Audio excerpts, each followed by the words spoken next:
Tonight, for our in-depth coverage, we are turning our attention to the race to be Tulsa County District Attorney. There are no Democrats, Libertarians, Independents, or anyone outside of the two current Republican contenders. Things could change. It's still early, but right now, if things stay the same, the Republican primary will determine who the next Tulsa County DA is. Incumbent DA Steve Kunzweiler will face challenger Colleen McCarty, who announced her candidacy just last month. Joining me on the program tonight to introduce herself and why she says changes are needed in the DA's office is Colleen McCarty. We spoke with her about who she is and her plans. It's unedited. Joining me on the program for the first time to speak unedited about her candidacy is Tulsa County District Attorney candidate Colleen McCarty. Thanks for stopping by. I appreciate it. All right, thanks, Rick, for having me. I know this is probably the first time a lot of voters are seeing you, so let me just ask you, who are you? So I'm Colleen McCarty. I'm a mom, I'm a wife, I'm a lawyer, and I'm a businesswoman. And I am from a family business here in Tulsa County called the Bama Companies. My family actually accomplished the American dream here in Tulsa County, and I want to make Tulsa County safer for business owners and for entrepreneurs so they can prosper. So let me ask you this, and I always ask people who are running for the first time, what got you off the couch? What was the issue where you're like, I can't just be a voter in this one anymore? Yeah, so I've worked in the DA's office. I, thought about this. I saw that we have a need. Look around Tulsa County. It's not safer now than it was 11 years ago. It's actually much less safe than it was 11 years ago. And I think I prayed about it. I talked to my family, and I felt called to enter this race because I want to make Tulsa County safer and I want to save some of our tax dollars. So let me ask, because let's say you were to take office today and I come back to you a year from now. What changes would I see at the DA's office in a year once you take office? Yeah, what's going to look different if I'm elected DA is we won't have unlicensed interns going into court. We won't have the elected DA missing motions and hearings on motions that he filed. We won't have violent criminals running the streets because we locked up an innocent person and let the violent person run free. We won't have excessive verdicts on wrongful convictions like we did last year, a $26 million and a $15 million verdict that the taxpayers are going to have to pay. I think we should do it right the first time.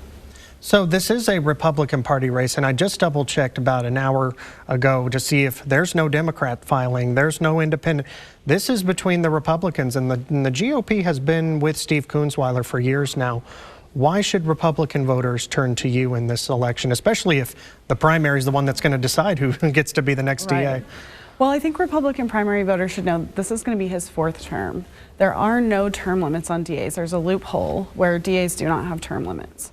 I believe in term limits. He's asking for 4 more years after he's already been there for 11 years. And I think that our voters, our primary voters, should be asking, are things better off now than they were 11 years ago? Because he's had a track record. You can compare his actions to his words, and actions are stronger than words. And so I think you're about to see a lot of words coming out of his camp in the next 4 months about all the things that he's going to do or that he has done. And I really want the Tulsa County Republican primary voters to look at actions and see what they've been getting for their tax dollars for the last 11 years. I know there's been a lot of talk about the April Wilkins case and the Violence Against Women's Act. Do you feel the current trajectory the DA's office is on is not sufficient when it comes to carrying out that act? Something that I've been working on for the last few years is the Survivors Act, and I've done extensive work with domestic violence and sexual assault survivors. Those have been primarily my clients for the last few years. And like you mentioned, Ms. Wilkins, but she's not the only one. There are many others who have been wronged by the Tulsa County DA's office, in my opinion, under the Survivors Act.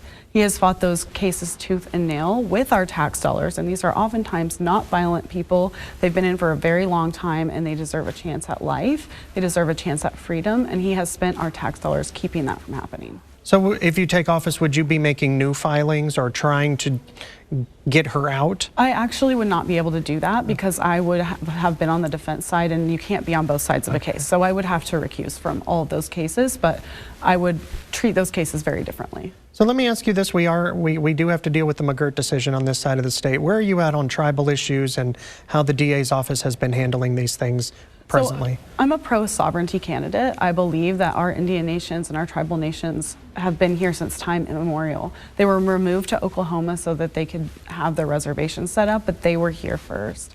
and we need to honor their sovereignty. And I do not feel that's been happening in the Tulsa County DA's office. He has been fighting the McGirt decision for 6 years. It has caused victims to be less safe. It has caused less prosecutions to happen for violent crimes. And I think we need to be partnering with our tribal nations and with the light horse so that we can make sure that those victims are getting justice. I was going to say, do you support the city of Tulsa's agreement with the Muskogee Creek Nation and the possibility that it will expand to other tribes? Yeah, that's something I would need to look at. I'm not familiar with it enough to say right now, but I'd need to look at that.